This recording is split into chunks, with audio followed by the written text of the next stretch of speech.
Vrindavan was another thing that really touched me because I always saw widows are treated very differently in our country.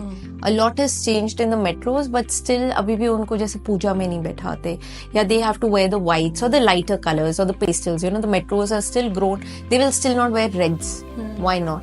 मतलब क्योंकि उनके husband की death हो चुकी है, इसलिए क्या उनको जीने का हक नहीं है या खुश होने का हक नहीं है या जोर से हंसने का हक नहीं है. So we try to showcase that through our fashion show. So there are various aspects and I think India is a very peculiar country. A lot can be done in terms of tickling the brains and कहीं ना कहीं fashion designers को भी उस पर काम करना चाहिए.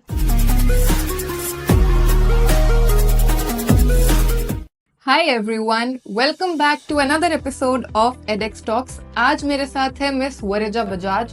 She's a designer, a serial entrepreneur and founder to companies like Office in You, Leela and multiple other fashion and interior brands. So thank you so much ma'am for being here with us today. Thank you, Varisha. It's an absolute pleasure to be part of your podcast. Thank you so much. She is a well-known name in the entire design community and industry.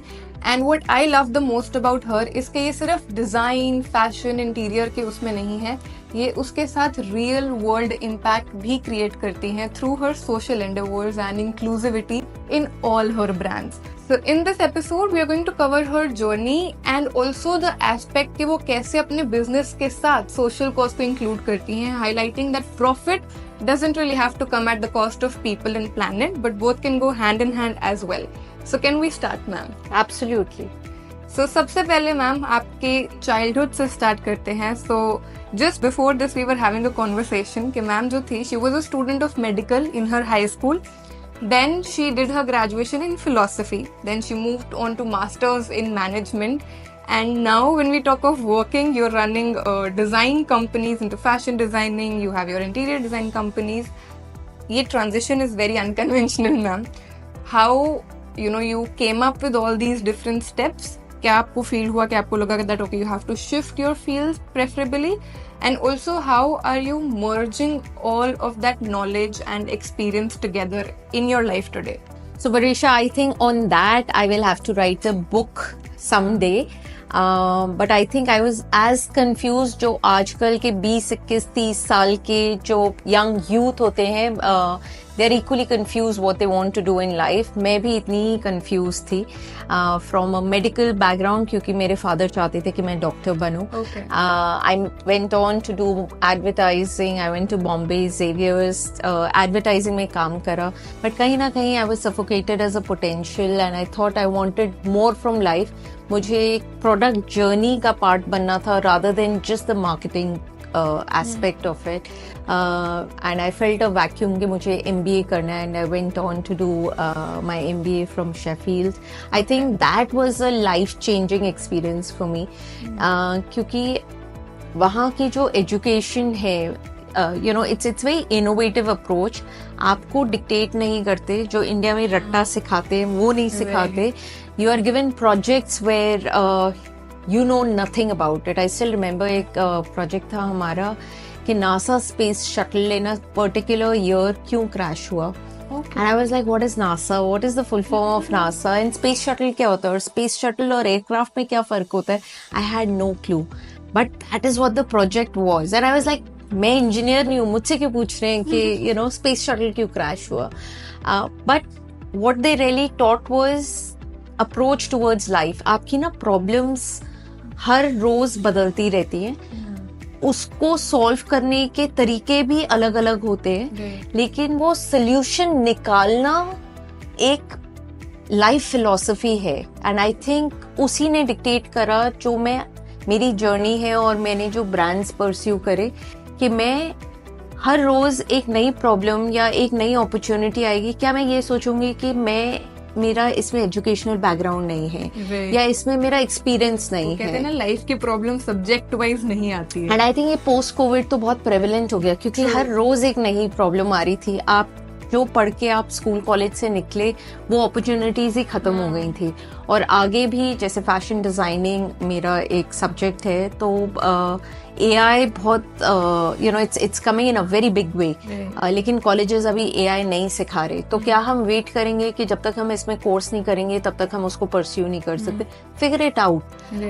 So I think that became a life changing experience for me and helped me do whatever that I wanted to do. तो as long as आप जिंदा हैं, आप ventilator पे नहीं हैं, और आप कुछ करना चाहते हैं, sky is the limit. What was that moment when you felt that आपको अपना venture और अपना label start करना है? I think it was towards the end of my course. 2003 अक्टूबर में मेरा कोर्स खत्म हुआ। 2004 जनवरी में I had registered my company.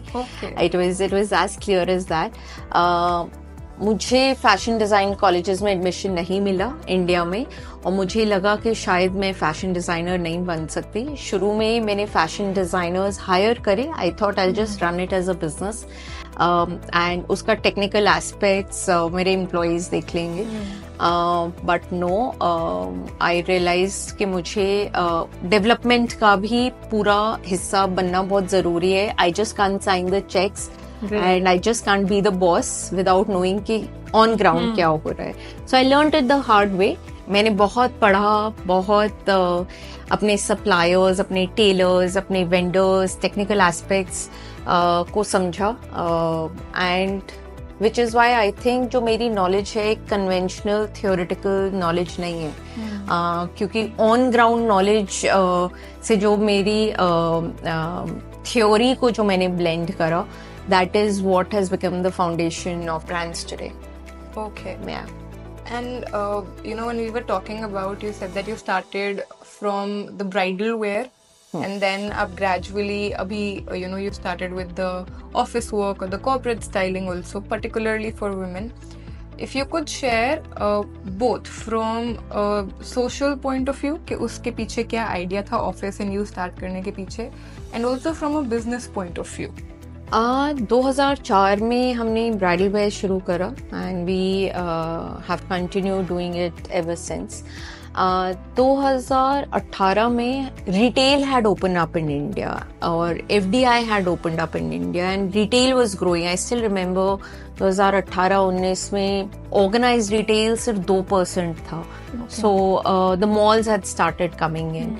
So the concept कि आप शोरूम्स खोल सकते हैं और आप फ्रेंचाइजीज दे सकते हैं, ये concept was relatively new in India, but of course India का consumption, one could see the trajectory कि बहुत स्कोप है।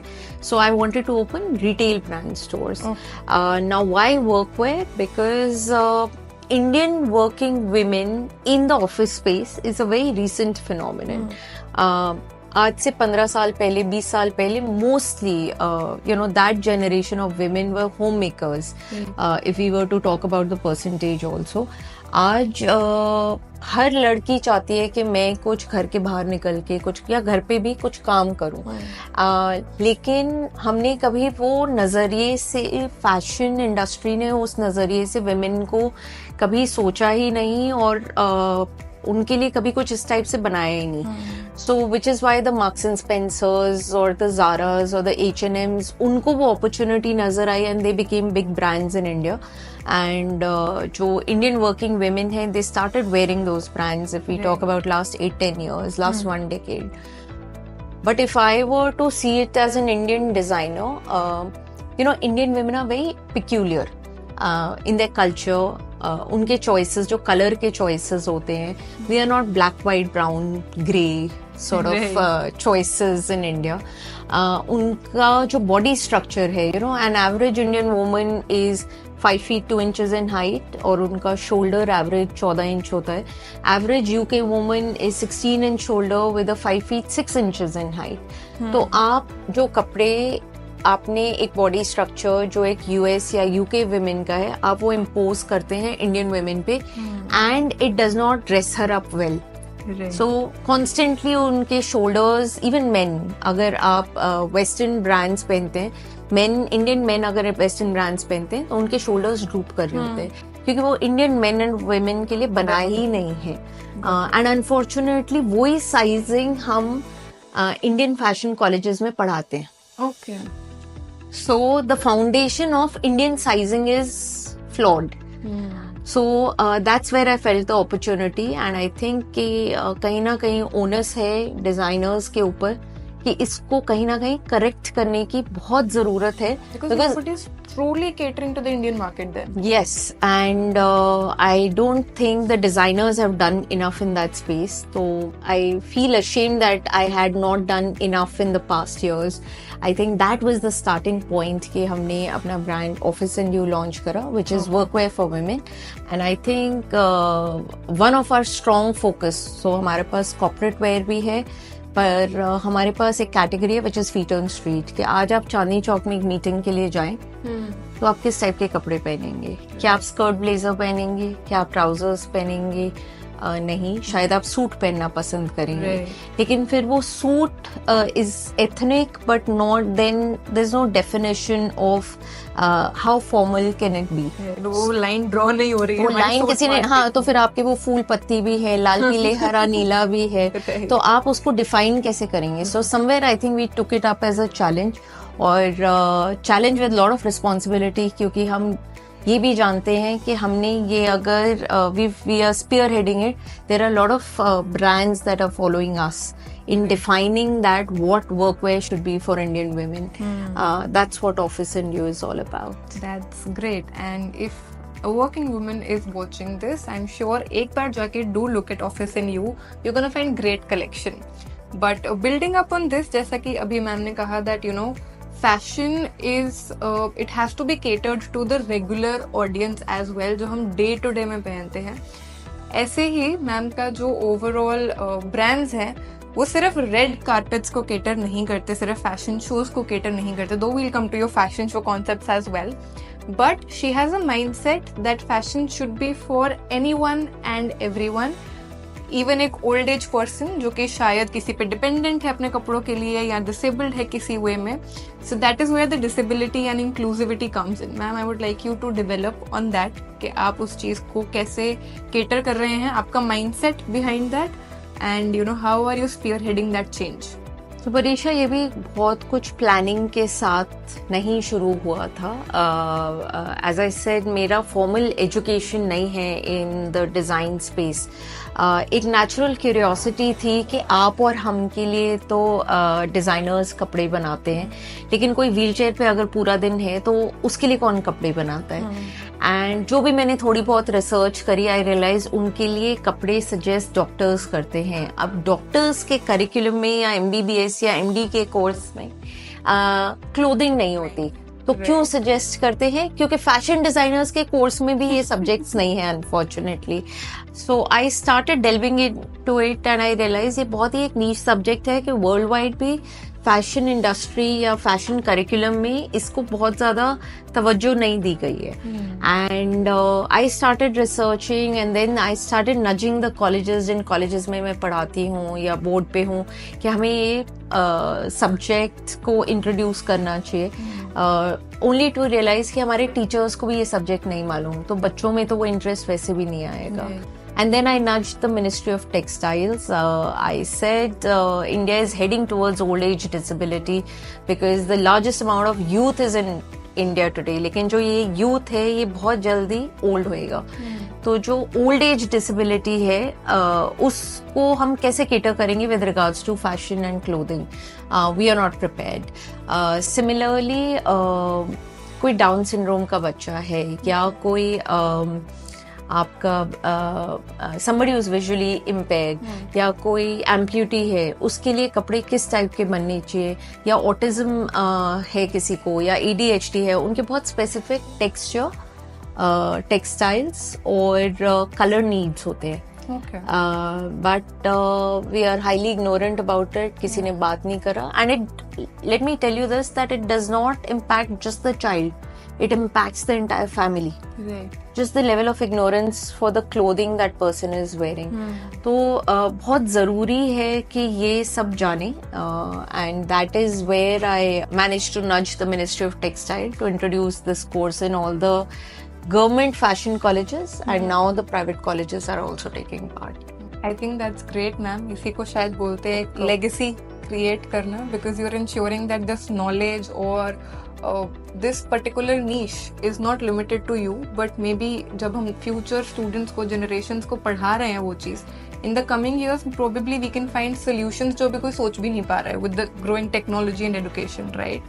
So that's actually a great thing, to be honest. I would like to talk about some of your fashion shows.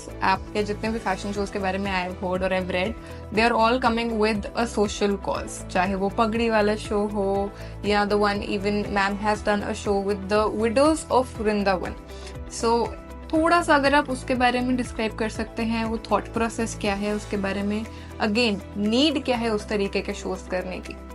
मैंने बहुत ज़्यादा planning नहीं करी, लेकिन जब भी हमने फैशन शोज करे या even what I am doing as part of our business verticals, I always feel इसमें मैं ऐसा क्या करती हूँ कि जिंदगियां इम्पैक्ट होती हैं. तो जब हम फैशन शो करते हैं, ये बहुत स्ट्रॉन्ग मीडियम होता है to leave a thought behind your viewers और the audience that has come to watch the show. Sure we can showcase, it can be a one sided conversation कि मुझे अपने कपड़े बेचने हैं तो मैं सिर्फ क्रिएटिविटी शोकेस करूं, लेकिन मेरे हाथ में एक बहुत बड़ी पावर है कि मैं उनकी थॉट प्रोसेस बदल सकूं. जैसे मूवीज देखते हैं हम, सो द मूवी और मूवी डायरेक्शन और the script has a very strong role to play in guiding or dictating what the future generation should think about the society or how they should act, how responsibly or irresponsibly. हमारा एक sensor board है जो decide करता है कि हमारी movies they should be censored because they don't want the audience to react in a particular way. Similarly जब हम फैशन शोज करते हैं, can I impact my audience in a certain way और tickle the brains in a particular way कि जो सोच है वो मैं कहीं बदल सकूं.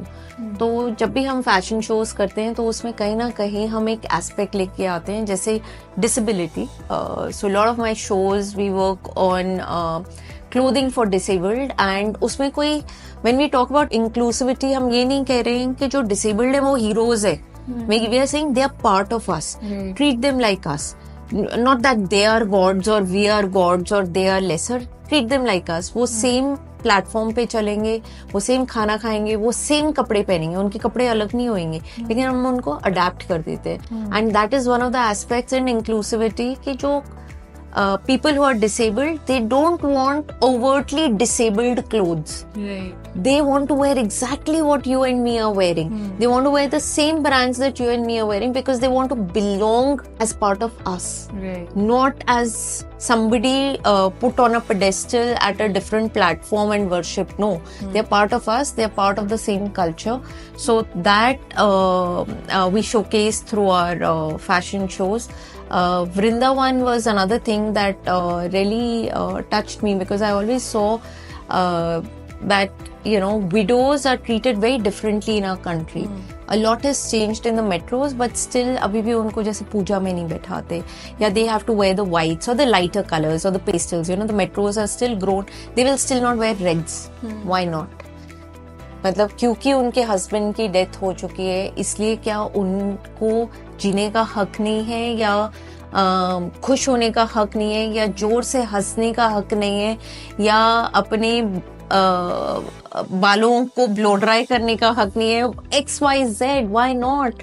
They have their life. Their husband died for XYZ reason. That does not mean that their life ends. Right. So we try to showcase that through our fashion show. So there are various aspects, and I think India is a very peculiar country. A lot can be done in terms of tickling the brains, and कहीं ना कहीं fashion designers को भी उस पे काम करना चाहिए. I think it's just about using the platform and power. Absolutely, it comes with a lot of responsibility. Right, that's beautiful, ma'am. Also, ma'am, like you mentioned that you've brought the ministry to introduce the new subjects in the curriculum of fashion inclusivity and all. I know कि आप बहुत ज़्यादा psychologically inclined fashion भी करती हैं. You keep that aspect whenever you're designing or everything. वो कैसे merge होता है? मतलब आज भी चाहे हम इंटरडिसिप्लिनैरिटी की बात करते हैं कि वो चीज़ राइज पे है, but for a common person psychology and fashion would be two completely different things. Even एक साइकोलॉजिस्ट को और एक फैशन डिजाइनर को लोग एकदम डिफरेंट लाइट्स में व्यू करेंगे. So how do you merge that? I think, Barisha, it's a very imperative space. आप साइकोलॉजी और फैशन को या इवन इंटीरियर डिजाइनिंग को आप अलग नहीं कर सकते, क्योंकि आप अपने लिए नहीं बना रहे. जब आप कपड़े बना रहे हैं, आप किसी के लिए बना रहे हैं. आप शायद आई एम अ पंजाबी, मैं शायद किसी पारसी के लिए कपड़े बना रही हूँ, शायद किसी मारवाड़ी के लिए घर बना रही हूँ, शायद किसी क्रिश्चियन वेडिंग के लिए कपड़े बना रही हूँ. I have to put myself in their shoes. उनका क्या थॉट प्रोसेस है, उनका क्या एजुकेशनल बैकग्राउंड है, उनका क्या डेमोग्राफिक्स है, उनका क्या सोशियो इकोनॉमिक स्टेटस है. मैं शायद अफोर्ड कर सकती हूँ, शायद वो नहीं अफोर्ड कर सकते. मेरे को उनके बजट में बनाना है. I was making a home for a retired couple. उनकी रोजमर्रा की जिंदगी कैसे है, उनकी दिनचर्या कैसे है, वो किस टाइम चाय पीते हैं, कॉफी पीते हैं, सुबह किस टाइम उठते हैं, मॉर्निंग डिसिप्लिन उनका क्या है. All that has to come in the space that I am designing. Even clothes for that matter. A lot of times that we are designing clothes. एक मदर है जो बहुत कंजर्वेटिव है, लेकिन जो डॉटर है वो शायद यूएस से पढ़ के वापस आई है. I have to marry the two, right, you know, because the daughter has to get married. उसने पहनने हैं, लेकिन जो मदर है उसने पैसे देने हैं. So I have to marry the psychology of the two. That's my job. So because eventually the girl who's wearing it, she has to feel happy wearing it. But at the same time, the decision maker is somebody else.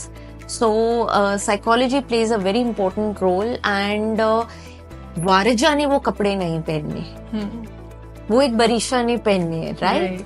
या वारजा ने उस घर में नहीं रहना. वारजा का एक thought process है. She likes her house in a particular way. Maybe Barisha doesn't like it enough, and Barisha will not live a life of a Varija.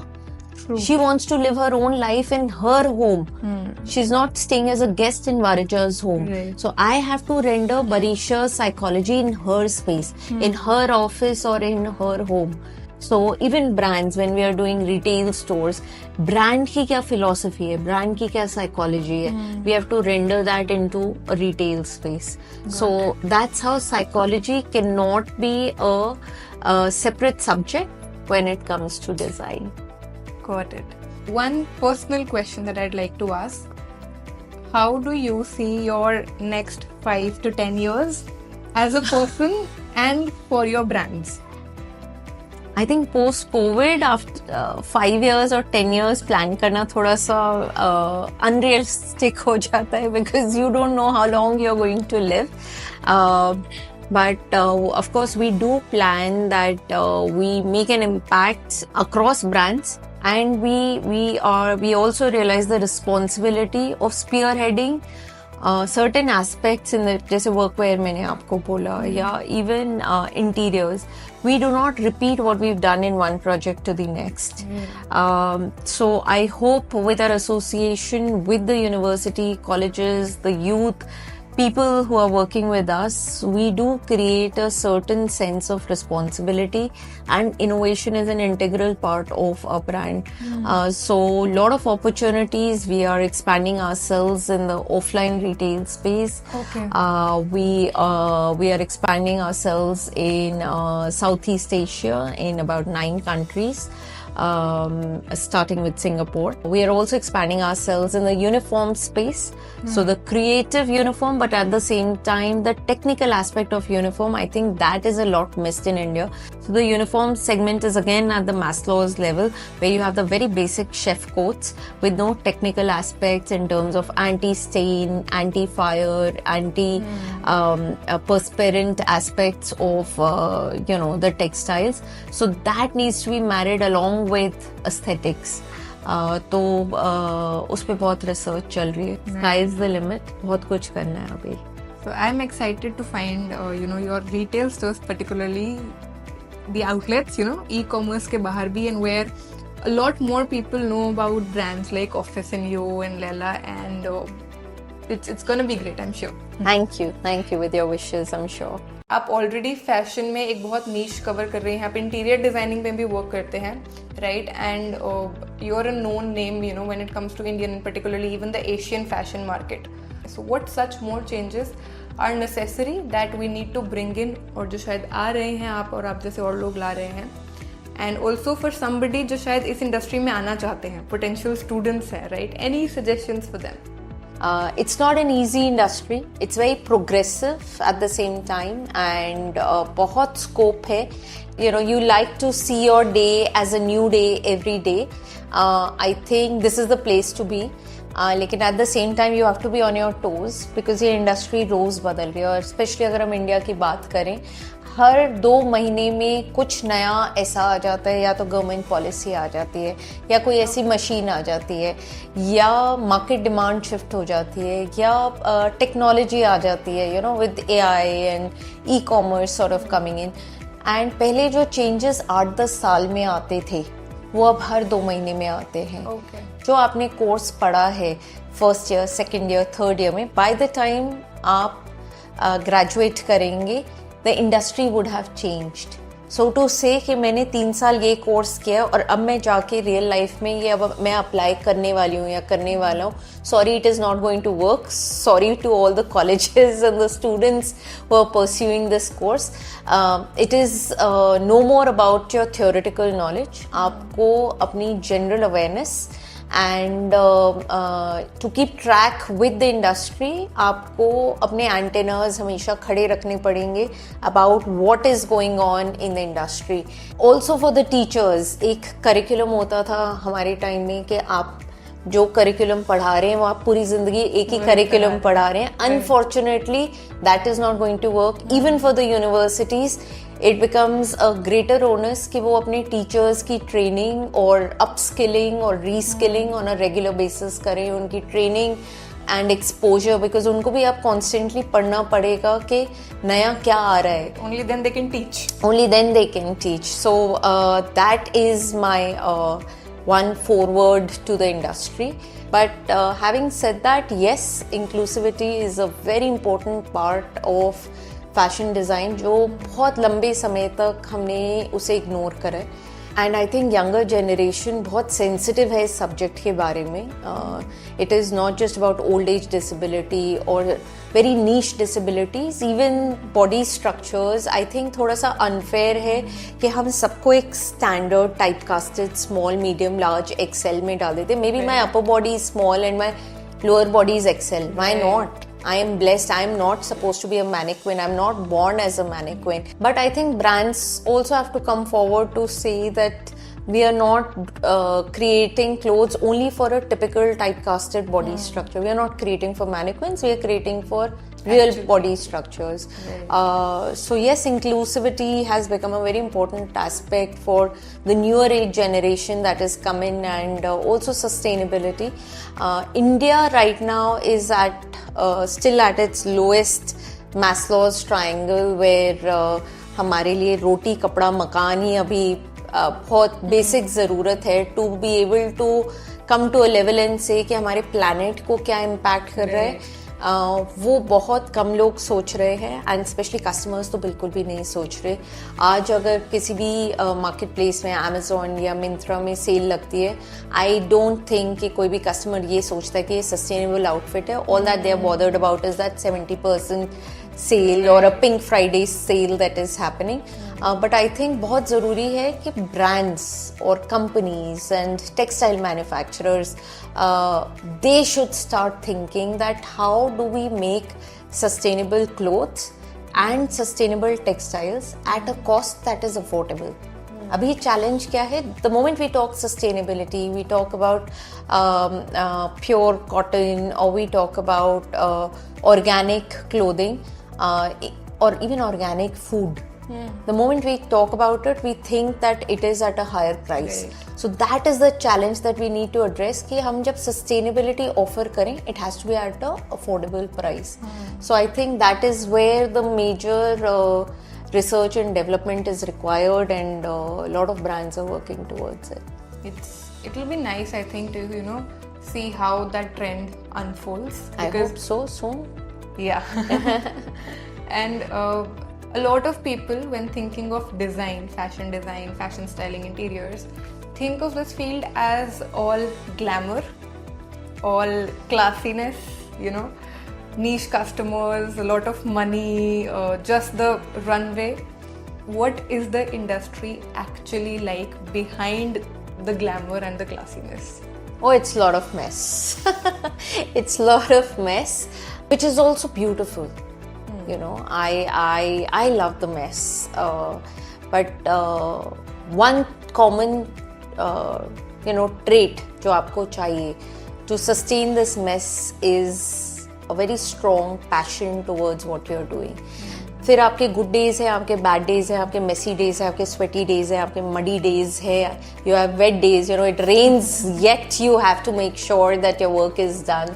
It's a bad weather, yet you have to make sure that your work is done. You can sustain all of that through if you're passionate about what you're doing. So if you're not passionate about this industry और आप सोच रहे हैं सिर्फ glamour या सिर्फ page 3 या Instagram reels is not what fashion designing is all about. That's a disclaimer. So if you're extremely passionate about the subject, you will love every aspect of it. So जैसा कि अभी हम students के बारे में बात कर रहे थे that there are lot of changes in the industry जो हो रहे हैं एंड उनका करिकुलम जो है that also has to adapt. How is the industry accepting the students जो शायद फैशन या डिजाइनिंग का कोई कोर्स करके आ रहा है, डिग्री करके आ रहा है, and what are the job roles that the students can expect?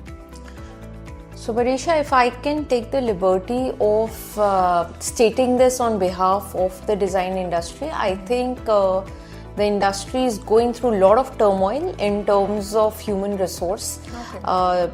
For couple of reasons. क्योंकि जो human resource हम पीछे से तैयार कर रहे हैं in terms of the colleges and university, जो curriculums हैं वो obsolete हैं. Okay. They are not industry ready. They are not skilled for the industry. AI has come in a very big way. E-commerce has come in a very big way. Unfortunately, most of the fashion colleges तो Excel भी नहीं सिखाते हैं. Okay. So we have to teach them Excel and basic costings. So that is where there is a huge gap between what is required and what is being produced. So also, if you were to talk about any placement consultants or if you were to talk about any resumes that come to us, the job switch is happening every 6-8 months, 1 year at a junior role. Okay. For this and across platforms and across industries, for the simple reason that they get slightly skilled and then they switch, and then by that time the industry again changes. And they're just hopping, and we're still figuring it out that how do we bring stability in this industry for a longer time. That's a shocker, I would say, seeing that India में honestly design is on growth. When we talk about design education, it wasn't there 5-10 years back. Yeah. It was a conservative mindset, but अब तो चलो वो grow हो रहा है. But if the industry looks like this, I think there's a lot that has to be changed on the universities aspect, the students aspect, and also probably on the brands and the hirers, I would say. I think बहुत ज़रूरी है कि and I think it has just recently begun. Because हम curriculum university में overnight नहीं बदल सकते, teachers को ओवरनाइट स्किल नहीं कर सकते, बट हम इंडस्ट्री को करिकुलम का पार्ट बना सकते हैं. Because industry is changing every day, overnight, because that is the need of the consumer. Maybe the industry has to come in as part of the education sector and bridge that gap. That is the only way out. So a lot of big universities have started doing it. But I think if we really want to change, we have to make this as an integral part of our curriculum, which is internships, which is exposing them to real entrepreneurs and not just teachers, theoretical teachers. So we have to, look outside the academician. Yes. Industry पे आना, वो focus करना is very important. खासकर design तो वैसे बहुत practical subject है. Without industry, I don't think it can even work. Absolutely. So in one of your interviews, ma'am, I heard that you telling कि आपकी जो sketching थी वो बहुत अच्छी नहीं थी and that's why आप एक fashion school में नहीं जा पाए, आपने वो designing का degree pursue नहीं किया. क्या जो student उस aspect में अच्छा नहीं है, can he or she also get into the designing field today, and if they can, how? That is one. And another aspect again इसी के साथ अलाइन होता हुआ, कई बार बच्चे डिज़ाइनिंग इंडस्ट्री में इसलिए भी नहीं आ पाते because it's pretty expensive as compare to rest of the courses. कोई किसी भी रीज़न से एक डिज़ाइन कोर्स नहीं कर पा रहा है, बट कहीं ना कहीं they are very much interested towards the creative aspects. How can they enter this industry and make their mark here? I think it's a biggest myth that your sketching has to be good to be able to pursue design. Being an artist is very different from being a professional. आप artist अगर बनना चाहते हैं तो definitely आपको sketching ज़रूरी है, लेकिन अगर आप डिज़ाइन प्रोफेशनल बनना चाहते हैं आपकी साइंस ज़रूरी है, सेंस ऑफ प्रोपोर्शन ज़रूरी है, चाहे वो इंटीरियर डिज़ाइन है. अगर आप नंबर्स में कंफर्टेबल नहीं है तो बहुत मुश्किल होएगा. लेकिन इन फैशन डिज़ाइन की बहुत वास्ट सब्जेक्ट है. इसके अंदर ही हिडन 50 प्रोफेशंस हैं. आप स्टाइलिस्ट बन सकते हैं, आप रिटेल प्रोफेशनल बन सकते हैं, आप रिटेल स्ट्रैटेजिस्ट बन सकते हैं, आप फैशन जर्नलिज्म कर सकते हैं, जिसमें आपको स्केचिंग नहीं, आपको वर्ड्स में कंफर्ट होना चाहिए.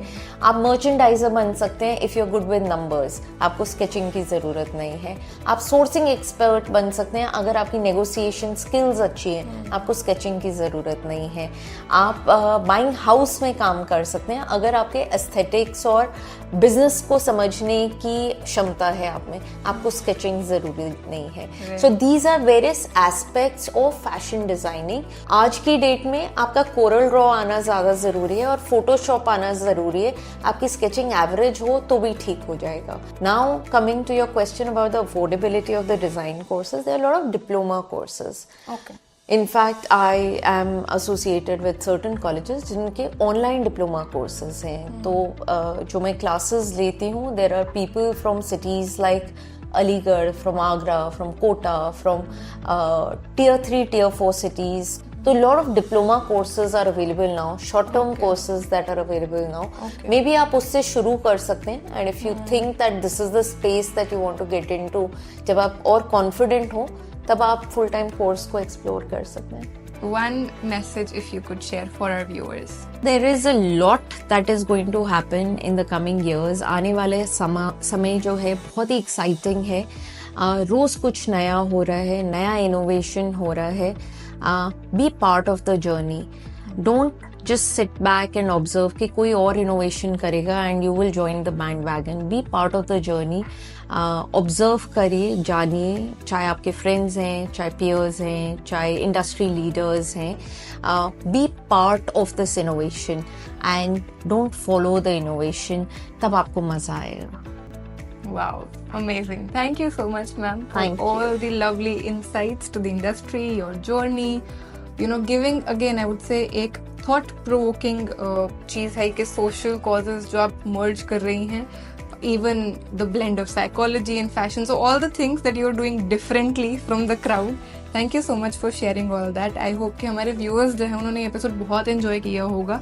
Fashion is something that a lot of people enjoy. कोई उस इंडस्ट्री का हो ना हो, everybody likes dressing up, everybody likes to hear what's in trend, what's going on. So I hope that you enjoyed this episode, and for more such videos, do like, comment and subscribe to the channel. If you want any particular topic to be covered, you can just comment it and we'll make sure to make a video on that. Thank you so much.